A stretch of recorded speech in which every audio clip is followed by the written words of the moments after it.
Good morning, everyone. I'm Jill Hustles with New England Dairy, and I'm excited to welcome you all to New England Dairy's virtual dairy farming experience featuring New England Patriots linebacker number 50 Chase Winovich and Massachusetts dairy farmer Nicole Fletcher.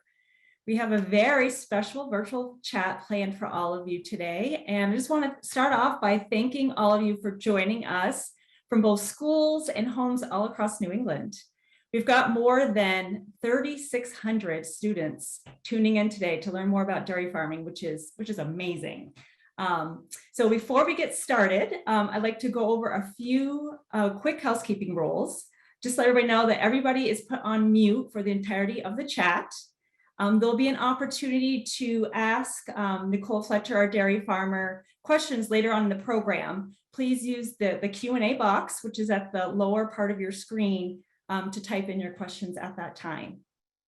And also, as a reminder, in case you did not see that in the welcoming slide, please change your name on the screen to reflect your school name and your state. Or if you're joining from a classroom, if you're joining from home, then please put your name and your state, and you can do this by right-clicking on the image of your picture and clicking on rename, and that should be able to type in your school name or your first name. So I'm excited to share what we have planned for the next 45 minutes. First, you'll hear an interview with New England Patriots player Chase Winovich as he relives his experience visiting a New England dairy farm and shares why he's a big fan of dairy. And then you'll have the opportunity yourselves to meet a dairy farmer, Nicole Fletcher, from Fletcher Farm in Southampton, Mass., to learn firsthand how dairy farmers care for their cows and protect the environment while producing wholesome, safe, nutritious dairy. So we also will have some prize drawings throughout the chat that you don't want to miss, so please stay tuned in. So who is ready to talk dairy farming? So everybody pull up a comfy chair, grab a cold glass of milk, and let's meet our first special guest, who's going to be talking all things dairy, coming to you via a pre-recorded interview from Gillette Stadium. So let's cue up that video.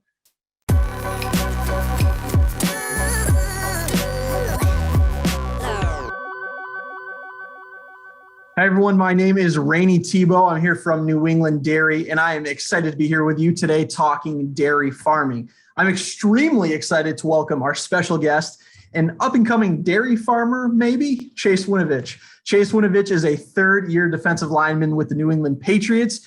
You know him from the field wearing his signature number 50 and that beautiful blonde flowing hair coming out from under that helmet.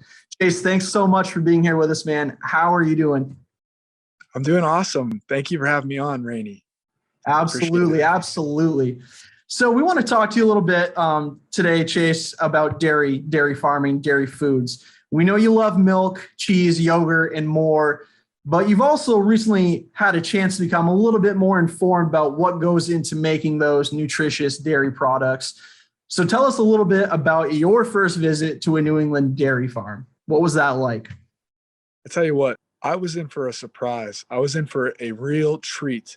Not only were the people at the dairy farm extremely hardworking, intelligent, loving, passionate, and just amazing dairy farmers, and so enthusiastic about the way they tended to their cows and just the environment in which these cows were living in was truly outstanding. And I had the opportunity to milk a cow.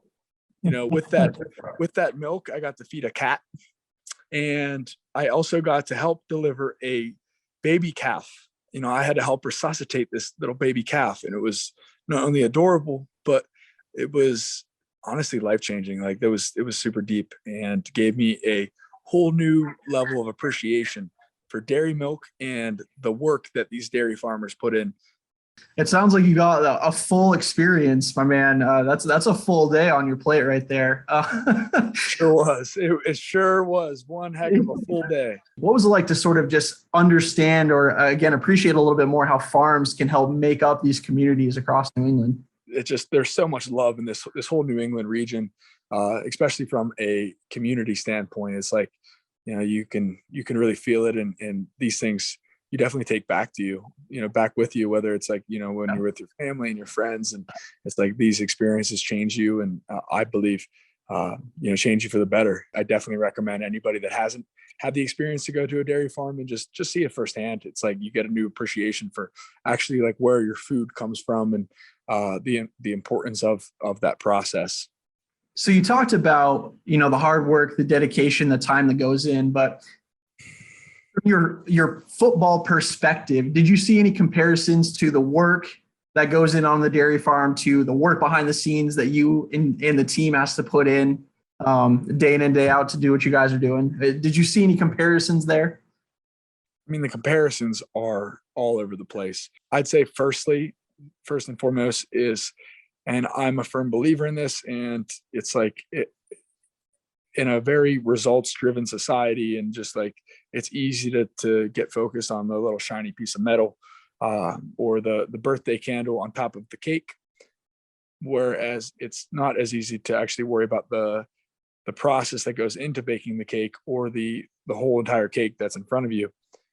So it's just a matter of staying focused on like the process and what really matters. And so these farmers, they have to wake up extremely early, and it's dictated by things that obviously outside of their control, but they have to work as part of a team. It's like there's workers, and there's cows, and they have to work with people that make sure that the milk is up to the highest standard.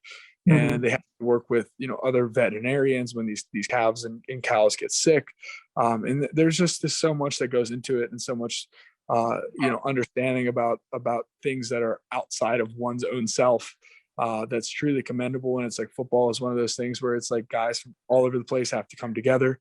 They have to work towards something that is beyond just themselves, and it really comes down to a different fruit. It's like the fruit, quote unquote, or the product of all that labor is is this delicious milk and well-fed Americans. But it's like on the other hand, it's like producing a good, fundamentally sound football team that is has cohesion, and they're a team, and whatnot.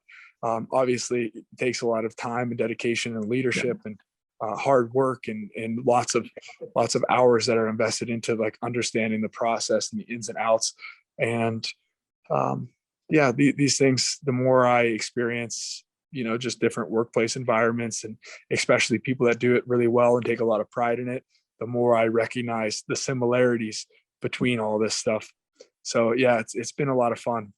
Yeah. What was that like for you to experience the way that family, that dairy farming family, cared for their cows? And what did you learn through that experience about that? I learned a lot by watching them take care of their cows, and to see how they had every single cow memorized by name. They had not only the cows, but the cats that were part of the community. It's like their kids were around there, and it's like it really was just a very family first atmosphere. And like it was cool to see the boundaries of what is quote unquote family extend not only to just themselves, but also to the animals. When it came to the size of the cows, talk to us about that. I imagine you might not want to line up against a herd of those when the ball gets snapped. Talk about the size. No, sir. Those cows were huge, were ginormous beings.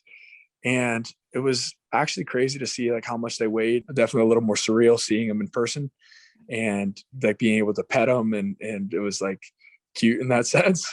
But it was cool, man. I loved seeing the cows, and like I was definitely in awe of their size though. Like it's amazing. Like, I mean, how much those things got to eat. First of all, we can't tell you how pumped again we are to have you here with us, that you chose to work with us at New England Dairy. We know you're just super passionate about dairy farming, dairy foods. Why is that? Why has dairy been a big part of your life, and how long has it been a big part of your life? So dairy has been a part of my life ever since I was a little kid. I've always I've always just consumed his products. I've been a big fan. That's iconic meal going back to my childhood. It's like whatever we would have at the dinner table. It's like I remember my dad would, get the bottle of milk and flow off the top of the bottle, and pour us just a big glass each, and just like toast to that. And it's definitely an iconic part of my life and my development as an athlete and just as a human. And shout out to my dad for our dairy consumption for sure. Speaking of nutrition, though, thanks to nine essential nutrients, though. I'm going to up you 13 essential nutrients. Whoa! I said 9. Oh my gosh, 13. 13, my man. Let's go. Emerging science and research. It's been proven that milk and other dairy products have 13 essential nutrients important for everyday performance. So I think it just really speaks to the fact that cow's milk has just been this sort of powerhouse beverage for decades, giving us calcium, vitamin D. But now we know that it's also a natural source of other immune boosting nutrients like zinc, protein, all these other important building blocks. How does that help you as an athlete? How does that help keep you fueled day in and day out? So dairy has obviously been a super important part of fueling my day, especially when it comes to recovery. Yeah, especially when it comes to recovery, because full of protein, sugar, everything I need after a workout, get my body in the right place to recover. And on top of nutrition, like I said, just cheeseburger without cheese. Now that's just a hamburger. Exactly. Who wants that? Nobody. Yuck. All right, Chase, as we wrap up, a couple rapid fire questions for you. Don't think, just give us your gut answer to these. Okay. This is a little fun section for you. Would you rather sack the quarterback or have that pick six?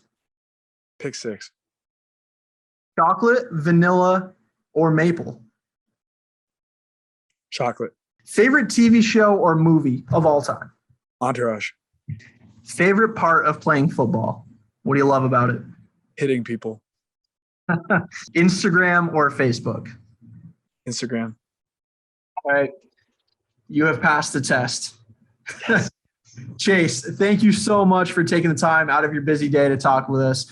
We're really glad you were able to get out here and visit us and also a New England dairy farm and see firsthand the work that goes into caring for their cows, protecting the land, producing nutritious dairy foods for all of us to love and enjoy. Hey, good luck on Sunday. We will see you again soon. Chase, thanks so much. Thank you. Thank you, Rainey.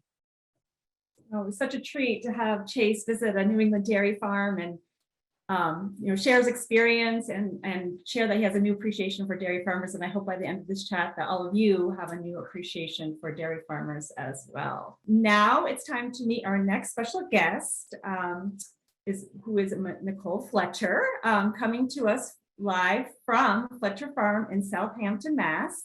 As a reminder, I encourage all of you to type in any questions that you have for Nicole related to dairy farming in the Q&A box throughout our discussion today. So Nicole, thanks so much for taking the time to talk with us today. We all just heard from Chase about dairy farming and his experience visiting a New England dairy farm. Chase is such a big advocate for dairy and dairy farmers. He's very clearly passionate about dairy, but dairy farming is your passion in your life. Can you tell us what it's like being a dairy farmer and talk a little bit about your farm and how you got into dairy farming? Sure. Good morning, everybody. Thanks, Jill. So as she said, my name is Nicole Fletcher, and I am coming to you live from Fletcher Farm this morning. I've been looking at your Q&A box so far, and you've been asking some great questions. I am a fourth generation dairy farmer on my farm. I farm with my dad and my brother, and we milk about 80 cows here in Southampton, and have about 150 total animals with all the babies and all the yearlings. So we have plenty of cows to keep us busy during the course of the day. Some of you also asked what other kind of animals we have here. I also have chickens and some pigs as well. So Fletcher Farm is, we are a farm that is diversified. So in addition to our dairy, we also have a farm stand. So we have a lot going on here. I know a lot of you guys on the chat today are actually our Adopt-A-Cow schools, and it's very nice to have you all on today. Lots of questions about your calves, which I will try to answer as we go through, but I grew up on the farm. I've been in the barn since I was a little kid. I've always loved the cows, always loved working, especially with the baby calves. And when it came time to decide what I wanted to do for college, I knew that I wanted to go study more about dairy and learn more about cows so that I could take the best care of them possible. I grew up showing cows in 4-H and going to all the fairs and just being really active with the cows. So it's been my life's work, I guess. And I like the work. I like being outside and working with the animals every day. It's a unique job. It's hard work, but every day is a new adventure. And I look forward to answering more of your questions as we go through.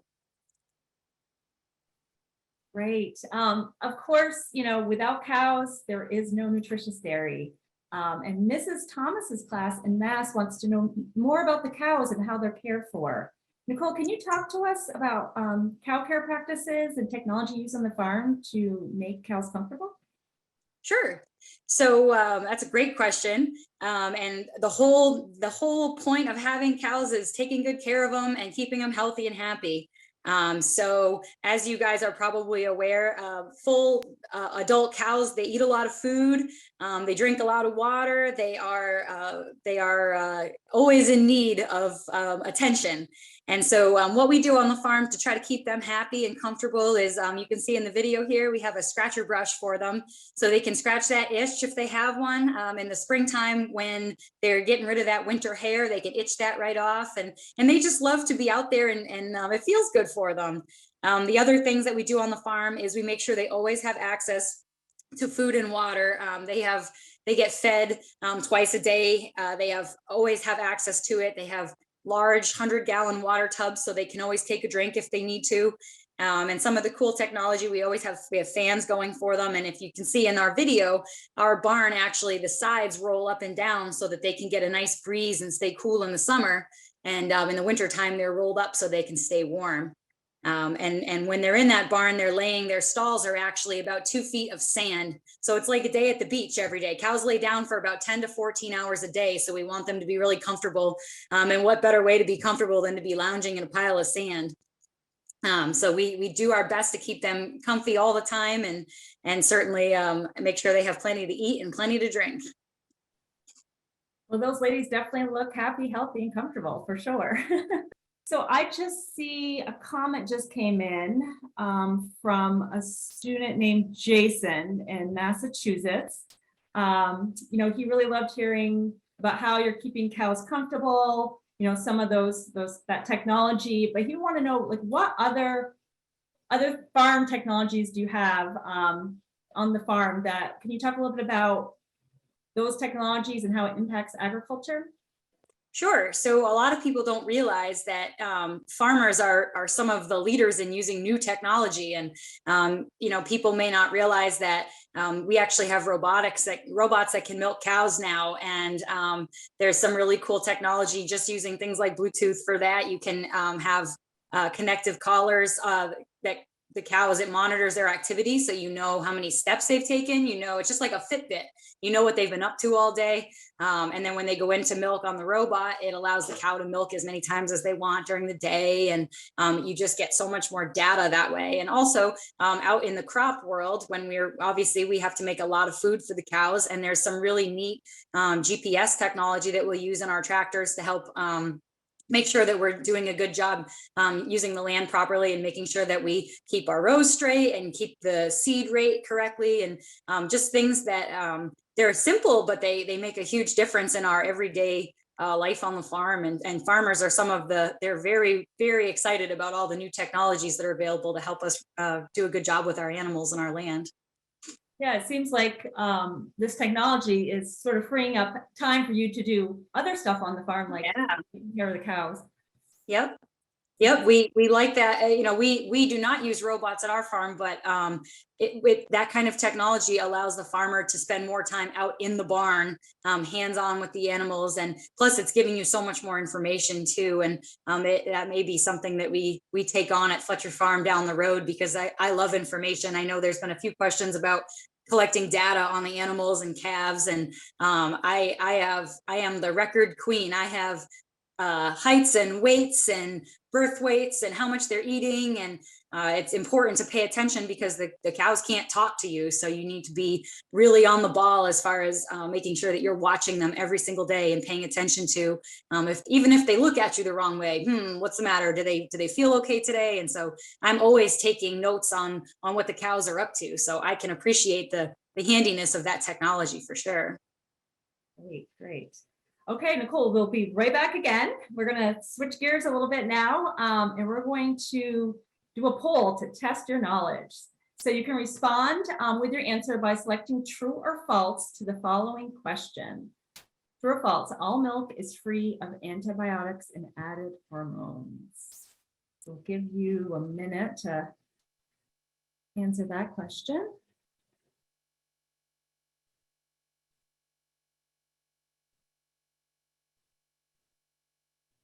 It's still coming in.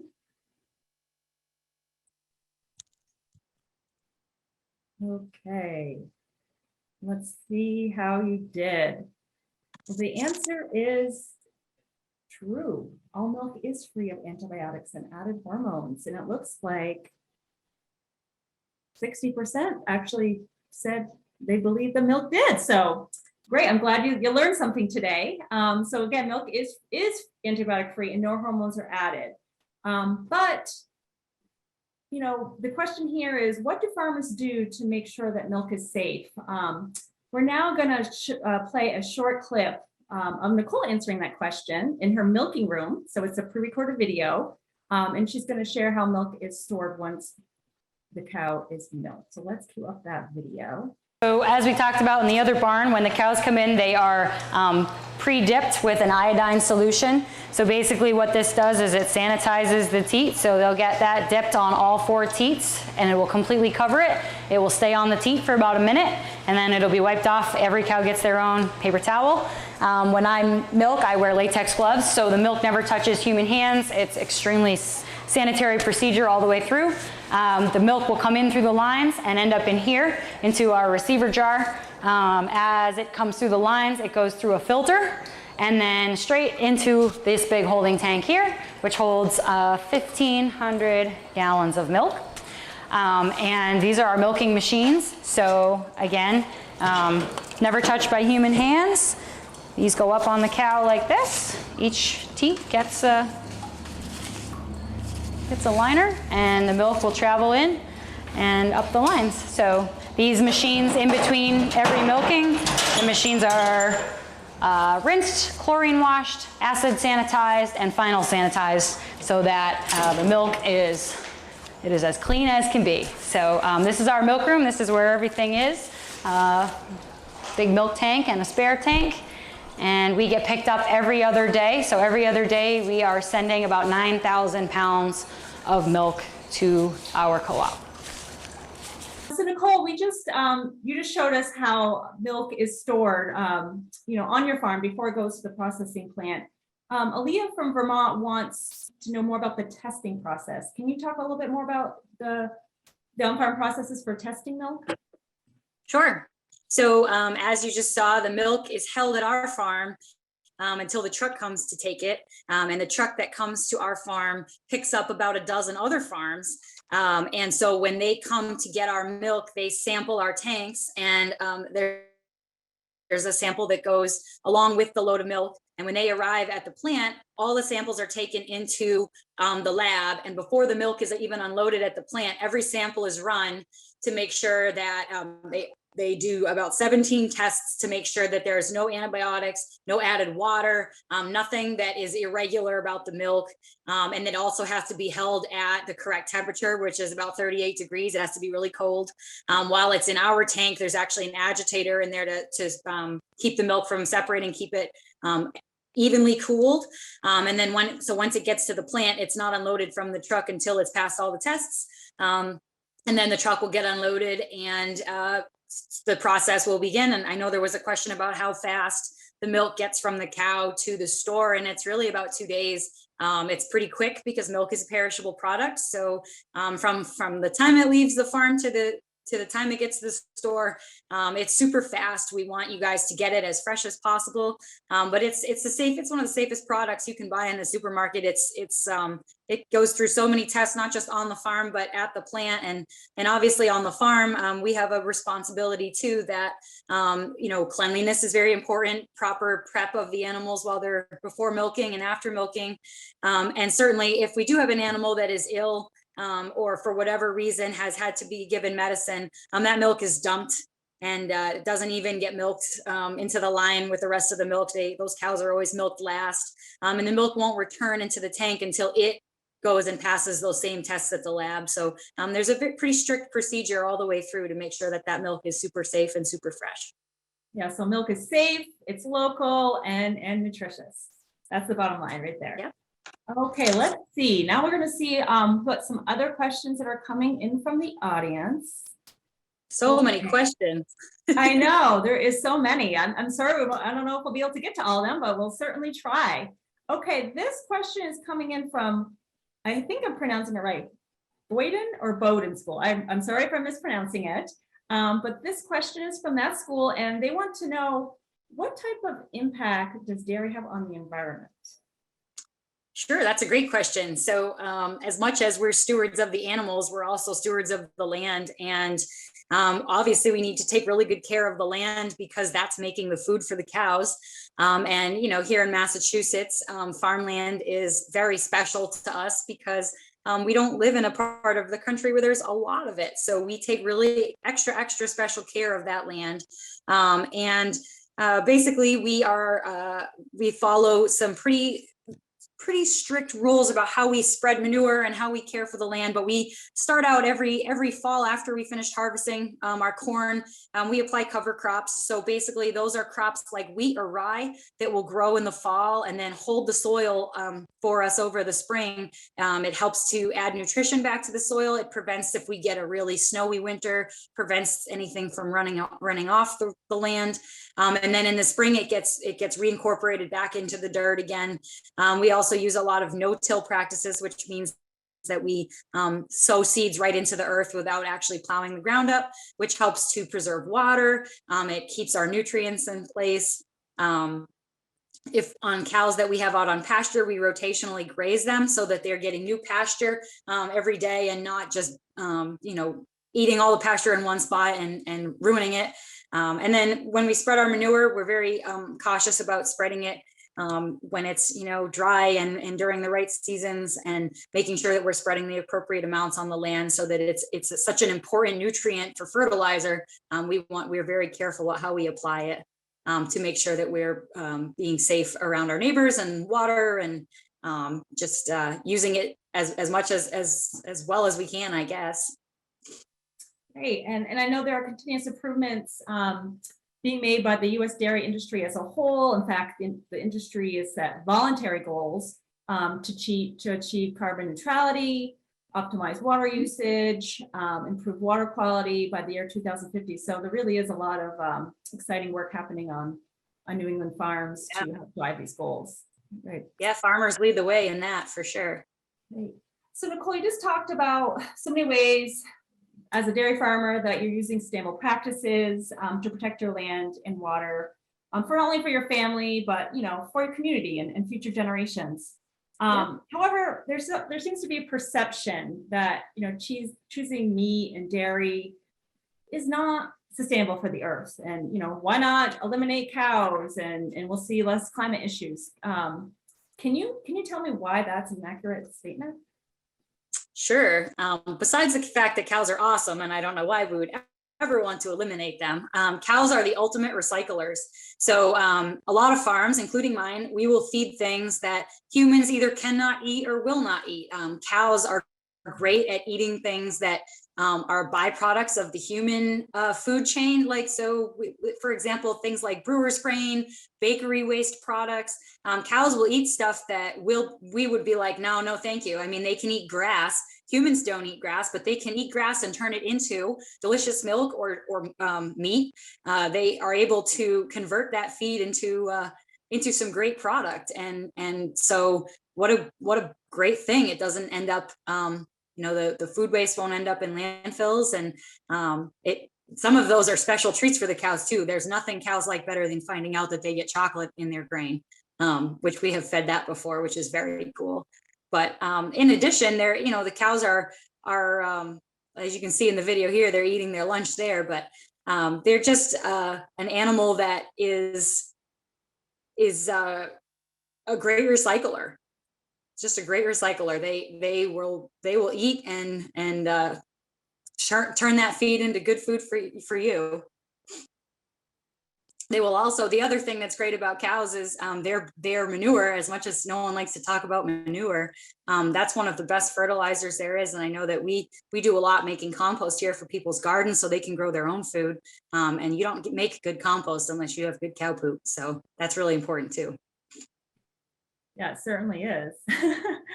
Okay, well, we're gonna still look at other questions coming from the audience. Let's see here. Okay, here's a question. How long does it take to milk each cow? Oh, that's a great question. So each cow, it depends on which girl it is, but usually it takes between 5 and 10 minutes per cow to complete her milking. They milk really fast. And usually when they come in to milk, at least at our farm, they know they're getting grain, they're getting a snack. And so they come in, and as soon as they get that grain, they know it's milking time. So they're very quick to come in and get right to work. And so really their day, they spend about 10 to 14 hours a day sleeping.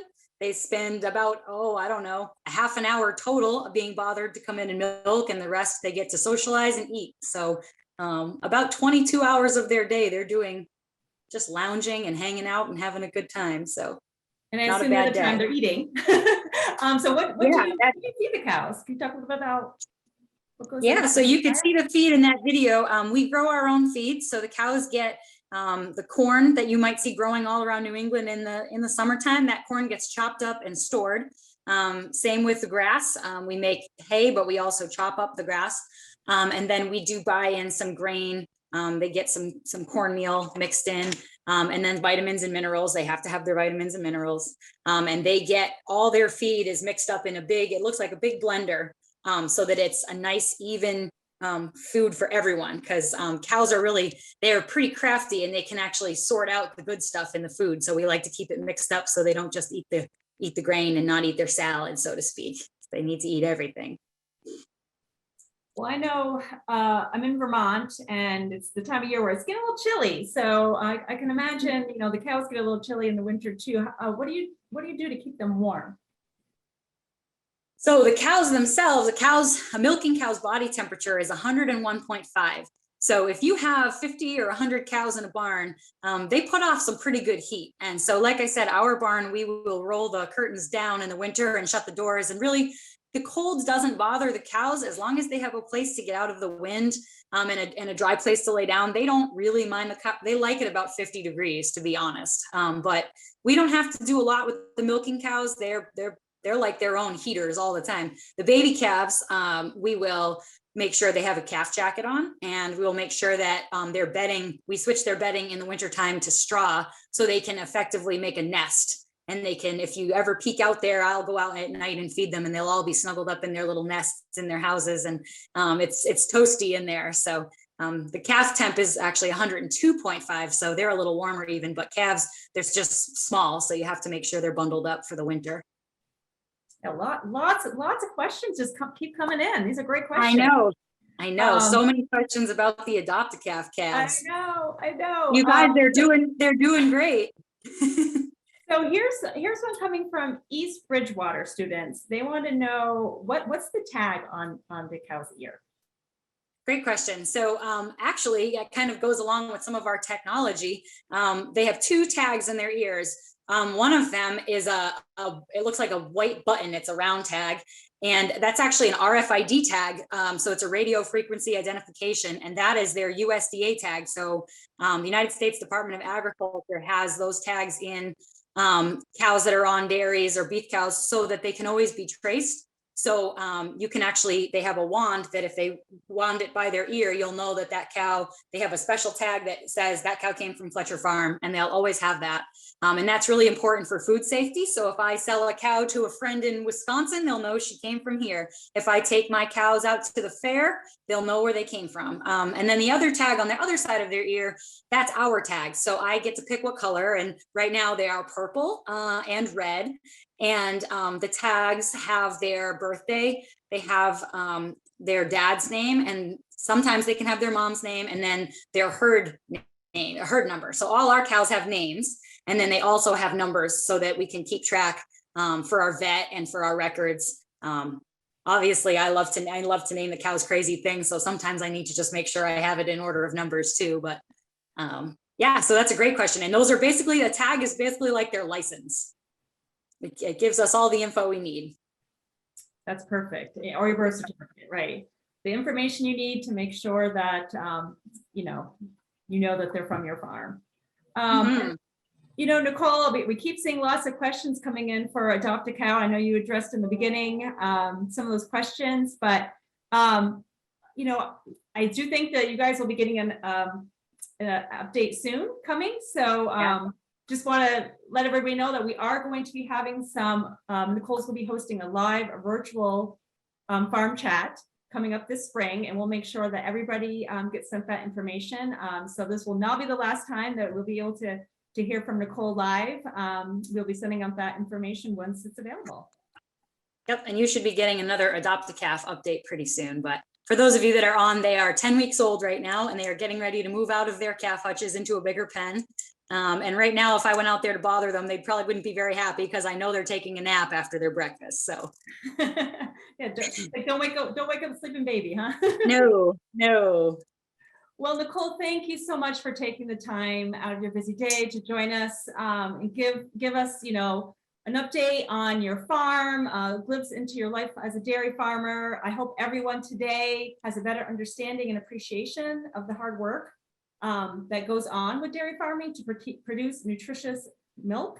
And I hope you all are inspired to go to our dairy farm in person. I know I visit lots of dairy farms, and I'm still always wanting to go back and learn more.